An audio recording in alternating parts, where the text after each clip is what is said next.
Right, so this evening, I just want to tell you a little bit about the information about the different size cells that you may see on your frames and your foundation in your honeybee hives. Okay, so first of all, see these bigger looking ones, how around, right? It looks bigger. Those will be for drone cells. Those are drone cells for the drone bees, okay? Then as you see, as it kind of works its way this way, they kind of start getting smaller, right? And then they're kind of uniform size all over here, right? This would be for your worker bees. So the queen, what she does is her front legs, she uses those to measure the cell. So she like walking across this. She measures the cell. If it's this size, she lays a fertilized egg, which in turn is a worker, will turn out to be a worker bee.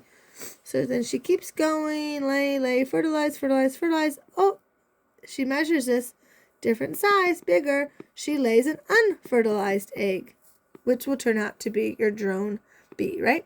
And then she keeps going, so on and so forth. Then over here, if she actually, it would be,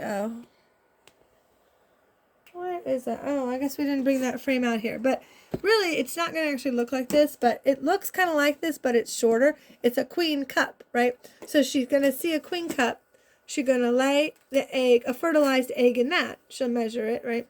And then that means, so then the bees around, the worker bees, when they cap it and they start feeding it, they know it's going to become another queen. So then they start building it to be bigger. So that would be a queen cell.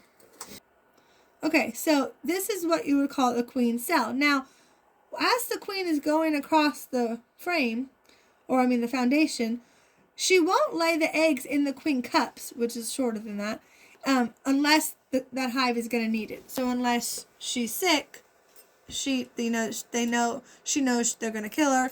She knows she's going to die, I guess, because she was sick or whatever. Or if it's down here at the bottom, if she knows that they're going to swarm, she's going to take half the bees with her. Then that would be here at the bottom of your frame. So, but she won't lay eggs in those things unless something different is going to happen, right? So, but over here for the drone and the bees, the worker bees, this is an everyday occurrence, right? During the spring and summer, right? During the spring and summer, this is an everyday occurrence that she goes through all the different foundations and lays her eggs, right? So then also really quickly for the eggs. So then once she lays the eggs in the cells and then they get capped. So then your drone bees takes 24 days to hatch. Okay? 24, to become a bee. I'm sorry. To become a bee, right? 24 days. Worker bees over here, 21 days to become bees. And queens, if you did have a queen in here and this was capped, this is a queen cell, 16 days for the queen. Okay? So all bees, no matter drone, worker, or queens, once they hatch from the egg, the first 3 days of their life, they are all fed royal jelly from the worker bees, or from the nurse bees, right? The nurse bees, actually. Okay, so that's how long it takes them, and then that's what they get fed. Okay, so all of them, that royal jelly for the first 3 days after they hatch out of their egg. So now, queens, though, get fed royal jelly their whole life, from the first 3 days until, their whole life, okay? Probably why it's called royal jelly, because she eats it all the time.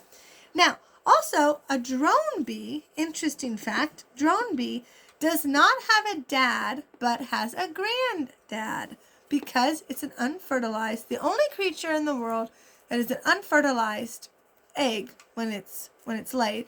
So the queen, of course, has because she's fertilized, so she has a dad. So then that means the drone would have a granddad because it's his mom and it's her dad. But he himself does not have a dad.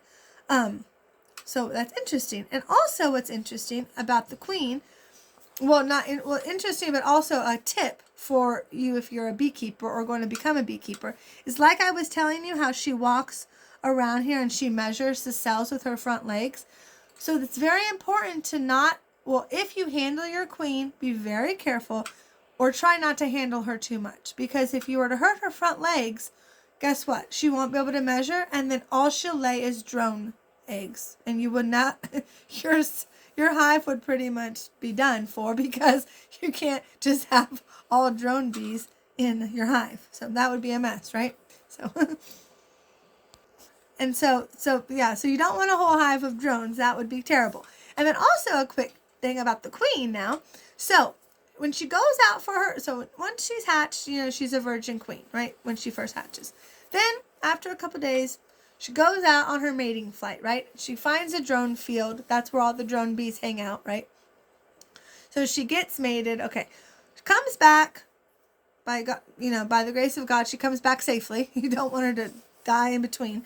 But so she comes back. Now we're on here. Okay. So then as she, as she's walking around here, the foundation, measuring the cells, as she lays the eggs, she fertilizes them. So she stores all of that while she gets mated. She stores it.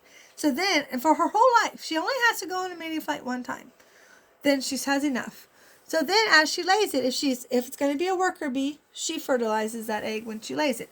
But then she'll come over here, oh, bigger cell, drone, no fertilization, because it's going to be a drone bee. So she's very important to your hive. She's definitely, that's why they protect her, and that's why they take care of her. And so you as a beekeeper should be the same. Be very careful with her.